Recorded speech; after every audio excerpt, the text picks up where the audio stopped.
This one actually looks like a really fun set collection game. The way that the game works is that you have a deck of creature cards. At the start of the game, you're just going to be dealing those out into a 4x4 grid.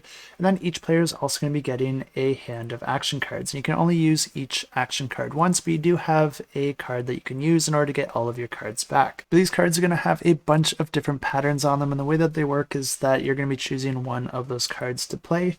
And then that card is going to allow you to pick up any cards on the grid so long as you're following that pattern. Of course, this is a set collection game and players are going to be trying to get different combinations of cards depending on the sets that they're trying to score. You're going to be adding all your collected cards into your own personal space ranch, and you do have a couple options with each of the cards that you gain, because for each card you're going to have to decide whether you want to add it to a column of cards that match its same type, or if you want to create a new column of cards. Whenever you create a new column of cards, you're always going to be putting that card face down, which indicates that you have a new spot in your ranch in order to add cards. But then within that column, you can only add one type of card, and it doesn't have to match that card that you used to start the column, because like I said, that one is face down.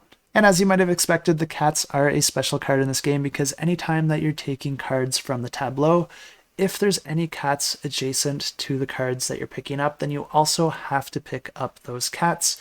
And the cats can never be used to start a new column of cards. Instead, they're always going to be going into the specific cat column. These space cats can be worth positive or negative points at the end of the game, depending on how many you have in that column. So players will want to be aware of this and be strategic with the cards that they're picking up so that they don't end up in a situation where they're losing points at the end of the game.